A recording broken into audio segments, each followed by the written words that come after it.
ಒಳ್ಳೇದೇ ಆಯ್ತು ಅವ್ವ. ವಯಸ್ಸಾದ್ಮೇಲೆ ಅವಾಗವಾಗ ಚೆಕಪ್ ಮಾಡಿಸ್ಕೊತಾ ಇರ್ಬೇಕು. ನಮ್ಮಂಥವ್ರಿಗೆ ಏನು ಆಗಕ್ಕಿಲ್ಲ. ದಿನ ಬೆಳಗ್ಗೆ ಆದರೆ ಮನೆ ಮುಂದೆ ಬೇಯ್ತೀವಲ್ಲ, ಆ ಬೆಂಕಿ ನೋಡಿ ಕಾಯಿಲೆಗಳೆಲ್ಲ ಓಡೋಗ್ತವೆ. ನಮ್ಮ ತಕ್ಕ ಯಾವ ಕಾಯಿಲೆನೂ ಬರೋಕ್ಕಿಲ್ಲ. ಹಾಗಂತ ಆರೋಗ್ಯ ನೆಗ್ಲೆಕ್ಟ್ ಮಾಡೋಕ್ಕಾಗಲ್ವಲ್ಲವ.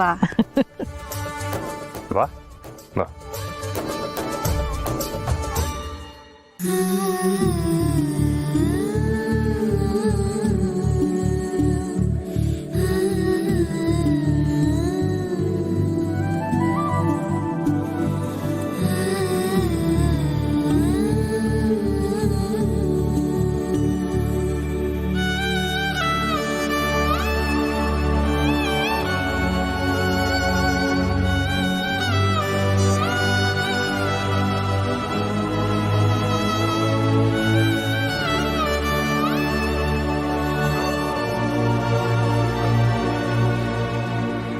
ಅಮ್ಮ, ನಿಂಗೆ ಶುಗರ್ ಏನಾದರೂ ಇದೆಯಾ?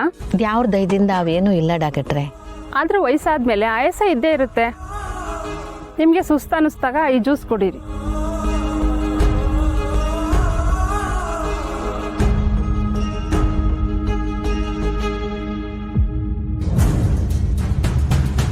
ನೀವು ತಪಾಸಣೆ ಮಾಡಿಸ್ಕೊಂಬನ್ನಿ, ನಾನು ಮುಂದೆ ಹೋಗಿರ್ತೀನಿ. ಸರಿ ಅವ್ವ. ಅಪ್ಪ ಫಸ್ಟ್ ನೀವು ಒಳಗೆ ಹೋಗಿ.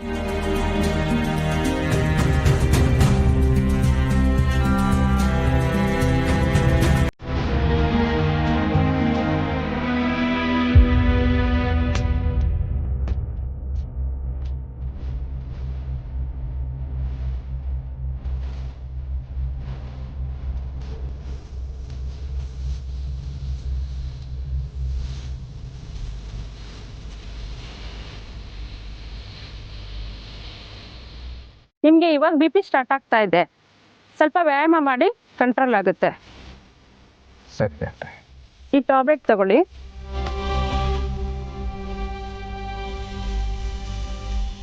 ಏನಿಗ ಅಲ್ಲೇ ನಿಂತೀರಿ, ಬನ್ನಿ. ಪುಟ, ನಂಗೆ ಯಾಕೋ ಇಲ್ಲಿ ತಪಾಸಣೆ ಮಾಡಿಸ್ಕೊಳ್ಳೋದು ಬೇಡ ಅನಿಸುತ್ತೆ. ಎಲ್ಲರೂ ಮಾಡಿಸ್ಕೋತಿದ್ದಾರೆ, ನಾನು ಮಾಡಿಸ್ಕೋತೀನಪ್ಪ. ಅಲ್ಲಮ್ಮ, ಡಾಕ್ಟ್ರಿಗೆ ನಿಮ್ಮ ವಿಷಯ ಏನಾರು ಗೊತ್ತಾಗ್ಬಿಟ್ರೆ? ಗೊತ್ತಾದ್ರೆ ಗೊತ್ತಾಗ್ಲಿ ಬಿಡಿಪ್ಪ, ಡಾಕ್ಟರ್ ಹತ್ರ ಸುಳ್ಳು ಹೇಳಕ್ಕಾಗಲ್ಲ. ಅಲ್ಲಪ್ಪ,